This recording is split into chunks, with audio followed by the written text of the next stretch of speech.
Ram Ram ji. India ने Canada के 41 diplomats को पिछवाड़े पे लात मार के भगाया और बेइज्जत करके भगाया। ऐसे नहीं भगाया, बोला कि यहां से चले जाओ नहीं तो अरेस्ट भी करूंगा। डिप्लोमेटिक इम्यूनिटी वापस ले ली थी। तो आपको लगेगा कि इसमें नई बात क्या हुई। आप ध्यान दीजिए, कनाडा ने शुरुआत की थी, पहले ट्रूडो अपने संसद में बोला, उसके बाद एक डिप्लोमेट पहले कनाडा ने एक्सपेल किया था। तो इसको टिट फॉर टैट होता है, अगर एक तुमने हटा तो एक हम भी हटा देंगे। एक इंडिया ने हटा दिया, पर उसके बाद फिर इंडिया चुप नहीं बैठा। एक हटा के चुप नहीं हुआ, 41 और भगाए। उसके बाद क्या हुआ? उसके बाद सारी दुनिया चुप बैठी है। पर सारी दुनिया चुप बैठी है क्यों भाई? आमतौर पे दस्तूर क्या है? ये कनाडा जैसे ये जो G7 के कंट्रीज हैं, जो डेवलप्ड कंट्रीज हैं, या जो यूरोपियन यूनियन है, ये बाकी देशों से कैसे डील करता है, इसका मैं ये आपको एक पॉलिटिकल किस्सा, पॉलिटिकल नहीं, इसको जियो पॉलिटिकल किस्सा मान लीजिए आप, ये मैं सुनाता हूं। उससे आपको ताकत, भारत की ताकत का, मोदी की ताकत का अंदाजा हो जाएगा इस किस्से से। ये बात है जी 2018 की। इंग्लैंड के सेलिसबरी टाउन में एक लगभग 66 वर्षीय आदमी और उसकी 35 वर्षीय बेटी एक पब्लिक पार्क पे कुछ बीमारी की हालत में देखे गए। तो इंग्लैंड में जैसा कि दस्तूर है, तुरंत जो है वो 911 पे खबर हुई, तुरंत एयर एम्बुलेंस आई और पूरे एम्बुलेंस आई और उन दोनों को उठा के अस्पताल पहुंचाया गया। तो अस्पताल पहुंचते पहुंचते डॉक्टर्स ने यह कंफर्म कर दिया था कि इनको जहर दिया गया है, दे हैव बीन पॉइजन्ड। वो जो व्यक्ति था उसका नाम था सर्गेई स्क्रिपल, और उसकी जो साथ में महिला थी उसका, वो उसकी बेटी थी 35 वर्षीय, उसका नाम था लूलिया, लूलिया ने, हाँ, यूलिया, यूलिया स्क्रिपल। सर्गेई और यूलिया स्क्रिपल का परिचय यह था कि सर्गेई मूलतः रूस का रहने वाला था और पहले वो वहां की सेना में था। उसके बाद उसने वहां की सीक्रेट सर्विस ज्वाइन कर ली और रूस ने इसको, जो ब्रिटिश इंटेलिजेंस एजेंसी है जिसको MI6 बोला जाता है, मिलिट्री इंटेलिजेंस, वो आपने ध्यान दिया वो जेम्स बॉन्ड की जो फिल्में होती है ना, उसमें बार बार MI6 का जिक्र होता है। इंग्लैंड की जो ये, जैसे हमारी रॉ है, USA की CIA है, जैसे KGB है, जैसे पाकिस्तान की ISI है, उसकी इजराइल की मोसाद है, ऐसे ही जो इंग्लैंड की है उसको MI6 बोलते हैं, मिलिट्री इंटेलिजेंट की 6th यूनिट। तो रशिया ने अपने इंटेलिजेंस में इसको भर्ती करके मिस्टर स्क्रिपल को इंग्लैंड में प्लांट कर दिया।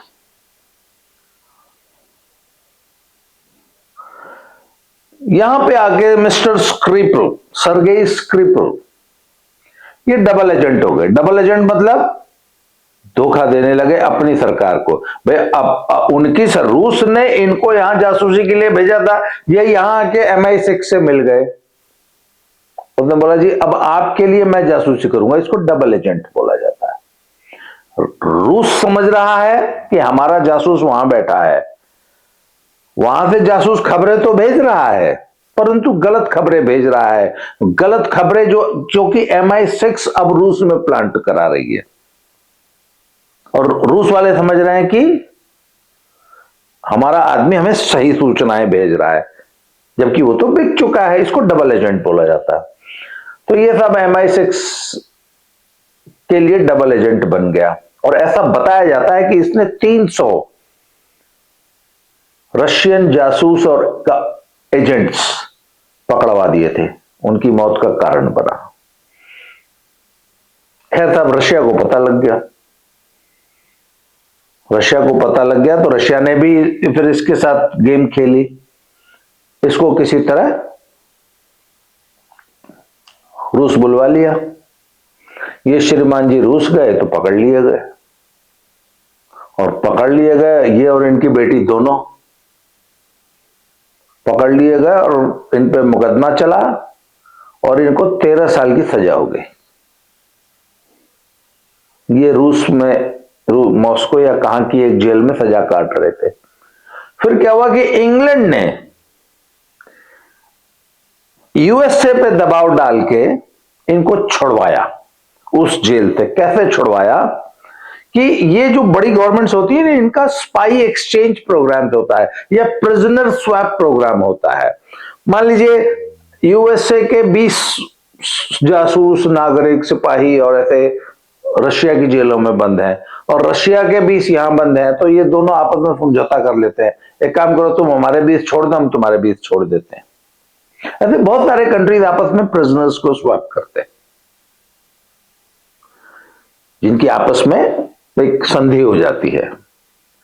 उस संधि के तहत, अब यूके की संधि नहीं थी रशिया के साथ, तो रशिया ने यूएसए के साथ, सॉरी यूके ने, इंग्लैंड ने यूएसए के साथ मिलके मिस्टर स्क्रिपल को और उनकी बेटी को प्रिजनर स्वैप के अंतर्गत छुड़वा लिया। अब ये मिस्टर स्क्रिपल जो थे, ये आके सैलिसबरी इंग्लैंड में आके रहने लग गए, और फिर इनके साथ वो जहर खुरानी हो गई। जहर खुरानी क्या होगी, जब इनको अस्पताल ले जाया गया तो ही वॉज इन, ये और इनकी बेटी यूलिया और सरगेई दोनों बहुत क्रिटिकल कंडीशन में थे, और इनको कोई नर्व एजेंट जो कि नर्व्स पे हमला करता है ऐसा पता जाता है कि कोई स्प्रे था, वो जरे वो सेंट वाला जो स्प्रे होता है उसके अंदर वो नर्व एजेंट डाल दिया गया था, और उससे इनको वो पॉइजनिंग हो गई। सेम वही जब इनके घर पे एक व्यक्ति को, एक पुलिस वाले को भेजा गया तो उसको भी वो पॉइजनिंग हो गई। इसके अलावा बाद में जब जांच हुई तो पता लगा इनके घर में जो 2 गिनी पिग्स, जो छोटे छोटे वो नहीं होते खरगोश टाइप के, वो और एक कैट को भी हो गई थी। कुल मिला के 3 व्यक्तियों को ये पॉइजनिंग हुई और तीनों अस्पताल में भर्ती रहे। किस्मत अच्छी थी, हालांकि ये बहुत ही खतरनाक जहर था, इसके बावजूद दोनों बच गए। जो यूलिया थी वो लगभग 1.25 महीना अपना अस्पताल में रही, और सरगेई लगभग 2.5 महीना अस्पताल में रहे, फिर दोनों बच गए, अस्पताल से डिस्चार्ज होकर घर आ गए। अब ये तो हुई पॉइजनिंग की कहानी। इसके बाद क्या हुआ? इसके बाद वही हुआ जो ट्रूडो ने इंडिया के साथ किया। तो यूके ने, इंग्लैंड ने रूस के ऊपर आरोप लगाया कि आपने हमारे देश के, इसको भी नागरिकता दे दी थी, स्क्रिपल को और उसकी बेटी को यूके ने। तो वही कि जैसे ट्रूडो ने आरोप लगाया कि तुमने हमारा निज्जर मार दिया, तो यूके ने रशिया पे आरोप लगाया कि तुमने हमारे आदमी को जहर देकर मारने की कोशिश की। अब सब इनका सबका गुट है, तो सारा European union, America, Canada, UK और ऑस्ट्रेलिया और न्यूजीलैंड, ये सब मिल गए, और ये सब मिलके पुतिन की बाह उमेटने लग गए, और सबने मिलके 150 डिप्लोमैट्स, रशियन डिप्लोमैट्स को अपने देश से निकाल दिया, जिसमें रशिया ने शायद 25 एक निकाले थे, बाकी इंग्लैंड ने भी 15-20 निकाले थे, बाकी किसी ने 2, किसी ने 1, किसी ने 2, किसी ने 1, मतलब 25 से ज्यादा कंट्रीज, यूरोपियन यूनियन और ये G7 के 25-30 कंट्रीज ने अपने यहां से डिप्लोमेट्स निकाल दिया, बदले में रशिया ने भी निकाले। कहने का यह मतलब है कि रशिया के खिलाफ, पुतिन के खिलाफ सारा यूरोपियन यूनियन और G7 पूरा इकट्ठा हो गया। पर इंडिया ने तो कनाडा के 41 को निकाला और बड़ी बेइज्जत करके निकाला, बस पिटाई नहीं की, बाकी सब काम किया। किसी ने चूं तक नहीं करी। क्यों भाई? 41 आदमी निकाल लिया, कनाडा ने क्या उखाड़ लिया? क्या उखाड़ लिया? ने बोला हम अपने 3 कॉन्सुलेट बंद कर देंगे, हमारे पास बंदे नहीं है। इंडिया वाला बंद कर दो, सारे ही बंद कर दो, हमें तुम्हारी जरूरत ही नहीं है। टिट फॉर टैट में क्या होता है, जितने वो निकालता है उतने तुम निकालते हो। इंडिया ने कनाडा ने 1 निकाला, हमने 1 निकाला, फिर हमने 41 निकाले। कनाडा चुप मार के बैठ गया, भाई तू भी काट ले, तू भी निकाल देना। कनाडा ने 1 भी नहीं निकाला। फिर इनकी खलीफागिरी है, जितने थे Europe, America, Australia, New Zealand, Russia के सामने तो सारे खलीफे बन रहे थे। इंडिया के सामने किसी ने खलीफागिरी नहीं। क्यों भाई? क्योंकि आपको ये जानकर गर्व होना चाहिए, आपको ये जानकर प्रसन्नता होनी चाहिए कि इंडिया ये आज का नया भारत है। ये इंदिरा गांधी का, राजीव गांधी का, नेहरू का या मनमोहन सिंह का भारत नहीं है, ये मोदी का भारत है। किसी की हिम्मत नहीं हुई इंडिया के सामने चूं कर जाए, चूं इतना भी बोलने की। किसकी?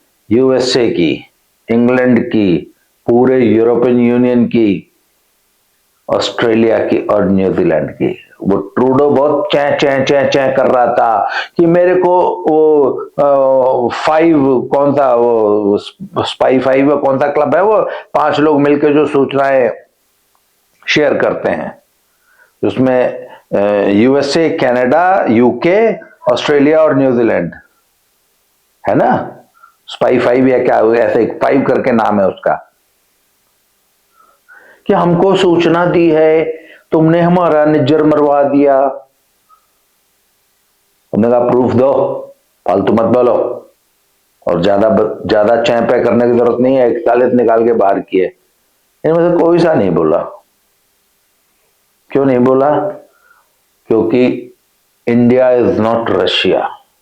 ये सब मिलकर रशिया की बाहों में बैठ सकते हैं, इंडिया की नहीं। India is not Russia. Bharat कितना मजबूत हो चुका है, इस घटना से आप अंदाजा लगा लीजिए कि आज बड़े से बड़े, मजबूत से मजबूत, ताकतवर से ताकतवर यूएसए जैसे कंट्रीज की भी हिम्मत नहीं है कि इंडिया को नाराज करते हैं। ये है नए भारत की ताकत। अगर आपको इस स्टोरी के बारे में और जानना है तो मैंने भी ये गूगल से उठाई है। एक आर्टिकल पढ़ रहा था मैं, तो उसमें ये स्क्रिपल पॉइजनिंग का जिक्र आया कि जब स्क्रिपल पॉइजनिंग हुई थी तो इन सब ने मिलकर 150 डिप्लोमेट हटा दिए थे, पर हिंदुस्तान के केस में तो इनकी किसी की हिम्मत नहीं हुई। तो आई गॉट क्यूरियस कि मैंने कहा भैया ये स्क्रिपल केस क्या है, तो मैंने फिर गूगल पे पढ़ा तो ये स्क्रिपल केस मुझे समझ में आया। आपको ये भी कौतूहल हो रहा होगा कि फिर स्क्रिपल साहब का क्या हुआ, और आखिर ऐसा क्या जासूस था जिसके लिए पूरा यूरोपियन यूनियन, पूरा यूएसए और सारा ऑस्ट्रेलिया, न्यूजीलैंड सब एक हो गए उस एक आदमी के पीछे। तो वो इंग्लैंड की एक, भाई ये खूबी मानूंगा मैं कि उन्होंने अपने आदमी को, जो उनके लिए काम कर रहा था, बेशक अपने देश का वो गद्दार था, पर इंग्लैंड के लिए तो काम कर रहा था ना, तो उसकी अंत तक रक्षा की, उसको नागरिकता दी, उसको बहुत साल तक अपने देश में बहुत ही सेफ हाउस में छुपा के रखा। और अब ऐसा बताया जाता है कि उसकी आइडेंटिटी चेंज करके, उसकी अपीयरेंस वगैरह सब चेंज करके उसको किसी विदेश के किसी इन्हीं यूरोपियन यूनियन के ही किसी कंट्री में दूर दराज कहीं छुपा के रखा हुआ है, वो आज भी बाप बेटी जीवित हैं। तो ये मैंने आज आपको एक किस्सा बताया, इसके बारे में आप खुद और जानकारी जुटाइए और ऐसे ही मजेदार किस्सों के लिए मेरे चैनल से जुड़े रहिए। आज के लिए इस वीडियो में इतना है, अगले वीडियो में फिर से मिलते हैं। Thank you very much.